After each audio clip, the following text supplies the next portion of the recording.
Pernah nggak sih kamu duduk di taman bermain, melihat anak-anak lain seusia anakmu sudah ngoceh panjang lebar nyanyi lagu cicak di dinding dengan lancar, sementara anakmu cuman diem, atau paling banter cuman nunjuk-nunjuk sambil bilang, Wah, itu skenario horor buat banyak orang tua baru. Rasa cemasnya itu loh, kayak ada stopwatch yang berdetak di belakang kepala.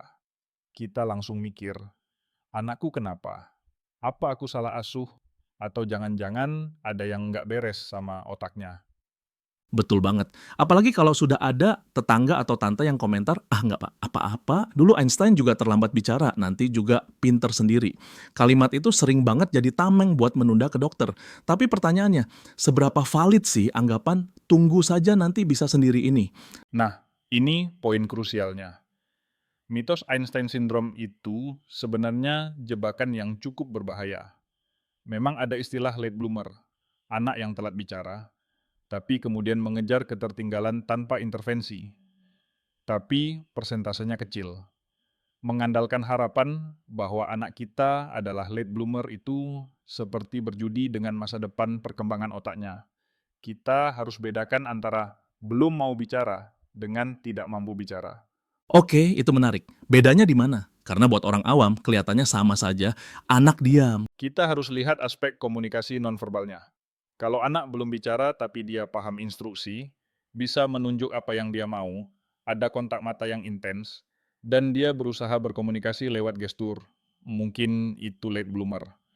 Tapi kalau dipanggil namanya nggak nengok, nggak ada usaha buat narik tangan kita untuk minta sesuatu, atau malah asyik sendiri dengan dunianya, itu red flag. Itu bukan sekadar malas ngomong, itu masalah koneksi. Masalah koneksi ya. Jadi bukan cuma soal mulut yang belum bisa bunyi, tapi sirkuit di kepalanya yang belum nyambung. Tepat sekali. Bayangkan otak anak itu seperti kota yang sedang dibangun infrastrukturnya. Kemampuan bicara itu jalan tol utamanya. Kalau di usia 0 sampai 3 tahun, yang kita sebut masa emas atau golden age, jalan tol ini nggak dibangun atau macet, nanti pas usia sekolah, kendaraan informasinya bakal susah lewat. Plastisitas otak anak itu menurun seiring bertambahnya usia. Jadi, tunggu saja itu saran yang paling mahal harganya. Seram juga ya kalau dibayangkan seperti itu. Tapi begini, kita hidup di zaman yang beda banget sama 20 tahun lalu. Sekarang ada pengasuh digital alias gadget. Seberapa besar sih peran layar kaca ini terhadap ledakan kasus speech delay belakangan ini? Atau kita cuma cari kambing hitam? Gadget itu pedang bermata dua. Tapi untuk balita, sisi tajamnya lebih dominan kalau nggak hati-hati. Masalah utamanya bukan pada kontennya, tapi pada sifatnya yang satu arah. Komunikasi itu seperti main lempar tangkap bola. Saya lempar, kamu tangkap, kamu lempar balik. Gadget itu cuma melempar bola terus-menerus ke anak tanpa minta anak melempar balik. Jadi anak cuma jadi penampung pasif? Betul. Anak mungkin hafal abjad A sampai Z dalam bahasa Inggris gara-gara YouTube, dia bisa nyanyi Baby Shark. Orang tua bangga. Wah, anakku pinter bahasa Inggris. Padahal itu bukan komunikasi, itu scripting atau membeo. Dia cuma mengulang rekaman audio. Coba tanya, "Nak, mau makan apa?" Kalau dia malah jawab dengan nyanyi lagu alfabet, berarti dia nggak paham konteks. Itu tanda bahaya. Scripting istilah baru nih buat saya. Jadi hafal belum tentu paham ya. Terus fenomena pandemi kemarin gimana? Generasi yang lahir pas COVID kan jarang ketemu orang, jarang lihat mulut orang pun gerak karena masker. Itu ngaruh nggak? Sangat berpengaruh. Kita melihat lonjakan kasus yang luar biasa pasca pandemi. Anak belajar bicara itu lewat mirroring atau meniru. Mereka butuh lihat bentuk mulut kita saat bilang buh atau pah. Masker menutup itu. Ditambah lagi isolasi sosial, kurangnya stimulasi dari lingkungan luar, dan orang tua yang work from home tapi sibuk di depan laptop. Anak ada di situ, tapi kehadirannya nggak diakui secara verbal. Itu menohok sih. Kita ada secara fisik, tapi mental kita di Zoom meeting. Anak jadi kayak hiasan di ruang tamu. Lalu, kalau nasi sudah jadi bubur, misalnya anak sudah 2,5 tahun, dan kosa katanya masih di bawah 10 kata, apa langkah pertamanya? Langsung terapi wicara? Langkah pertama, buang rasa penyangkalan atau denial. Akui ada masalah. Kedua, periksa pendengaran. Seringkali anak dikira autis atau speech delay parah, Ternyata cuma masalah pendengaran ringan, karena kotoran telinga atau infeksi. Jadi, dia nggak dengar input suara dengan jelas. Kalau pendengaran aman, baru kita asesmen tumbuh kembang. Terapi wicara itu bagus, tapi ingat, terapi cuma 1 jam seminggu. Sisa 167 jamnya anak sama siapa? Sama orang tuanya. Nah, orang tua adalah terapis terbaik. Tapi banyak orang tua bingung, saya harus ngomong apa sama anak bayi? Kan dia nggak jawab. Iya, rasanya kayak orang gila ngomong sendiri. Halo sayang, ini mama lagi masak air, airnya panas. Gitu. Persis. Jadilah komentator olahraga untuk hidup anakmu. Namanya sportscasting. Ceritakan apa yang sedang dia lakukan, apa yang dia pegang, apa yang dia rasakan. Oh, adik ambil bola. Bolanya merah, lempar bolanya, hap. Ubah semua aktivitas jadi kata-kata. Jangan tanya, ini apa? Itu ujian. Tapi berikan input, ini gelas. Jadi jangan menguji, tapi menutrisi ya. Betul. Bayangkan otak anak itu celengan. Kita harus isi koin kata-kata sebanyak mungkin sebelum kita bisa berharap dia mengeluarkan uangnya. Kalau celengannya kosong, mau diguncang-guncang kayak apa, juga nggak akan keluar isinya. Metafora yang bagus, tapi kadang orang tua itu frustrasi loh. Maksud saya ada tekanan sosial juga. Lihat anak orang lain pinter, kita jadi nge-push anak kita. Ayo bilang, bilang bu. Itu malah bikin anak stres nggak sih? Sangat. Anak bisa mogok bicara kalau dia merasa bicara itu adalah tugas atau beban. Komunikasi itu harusnya menyenangkan. Kuncinya di bonding atau ikatan emosional. Turunkan ekspektasi, sejajarkan mata kita dengan mata anak. Secara harfiah, jongkoklah saat bicara sama mereka. Dan mainkan apa yang mereka suka. Masuk ke dunia mereka dulu, baru tarik mereka ke dunia kita. Masuk ke dunia mereka dulu. Ini dalam banget. Berarti kalau dia lagi main mobil-mobilan, kita jangan paksa dia belajar kartu hewan. Jangan ikut main mobil-mobilan.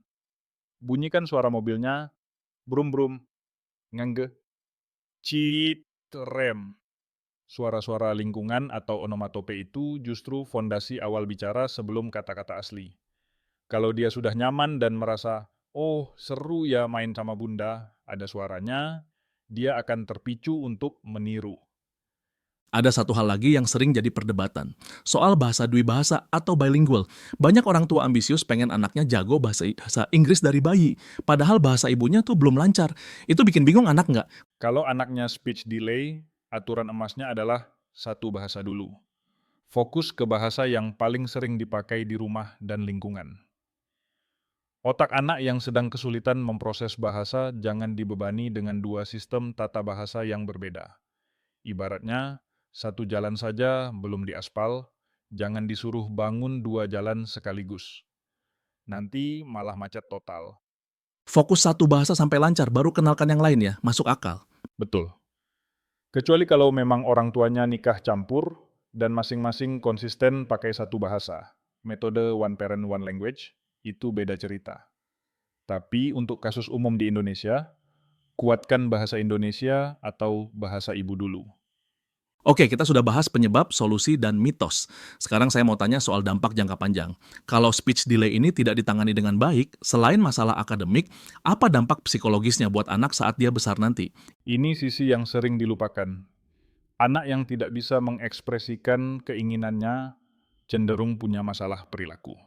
Tantrum yang meledak-ledak itu seringkali adalah teriakan frustrasi karena saya mau susu, tapi saya nggak tahu cara bilangnya, dan kamu nggak ngerti-ngerti.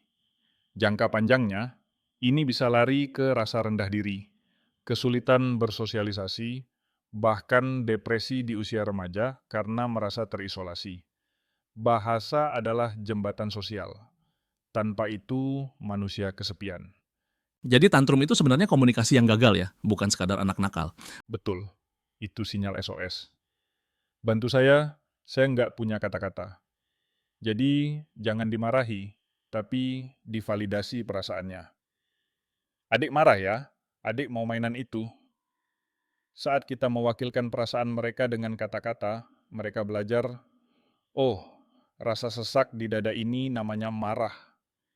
Wow, jadi belajar bicara itu sekaligus belajar mengelola emosi. Semuanya saling terkait. Sangat terkait. Perkembangan manusia itu holistik. Kita nggak bisa cuma benerin mulutnya tanpa benerin hatinya dan lingkungannya. Sebagai penutup nih, karena waktu kita sudah mau habis. Buat para orang tua yang mungkin sedang mendengarkan ini sambil menatap anaknya yang sedang tidur, merasa bersalah, dan penuh kekhawatiran karena anaknya belum bicara. Apa satu pesan yang paling penting buat mereka bawa tidur malam ini? Berhenti menyalahkan diri sendiri. Rasa bersalah itu energi yang habis percuma. Alihkan energi itu untuk aksi nyata. Setiap interaksi kecil, setiap tatapan mata, setiap kali Anda membacakan buku cerita, meskipun anak Anda lari-larian, itu semua dihitung. Itu semua investasi. Perkembangan anak itu bukan perlombaan lari cepat, ini maraton. Tidak masalah startnya telat. Yang penting kita temani mereka sampai garis finish dengan cara yang tepat. Luar biasa, bukan lomba lari cepat, tapi maraton. Dan yang paling penting, jangan lari sendirian, cari bantuan profesional jika ragu. Betul, deteksi dini adalah kunci. Lebih baik kita dibilang orang tua yang lebay atau terlalu khawatir daripada kita menyesal karena terlambat bertindak. Terima kasih banyak atas pencerahannya hari ini. Obrolan ini benar-benar membuka mata bahwa di balik diamnya seorang anak, ada keramaian proses yang butuh bimbingan kita, bukan cuma penantian pasif. Sama-sama. Semoga semakin banyak suara-suara kecil yang akhirnya terdengar lantang. Amin. Sampai jumpa di episode berikutnya. Teruslah bicara dengan hati, karena setiap kata bermakna.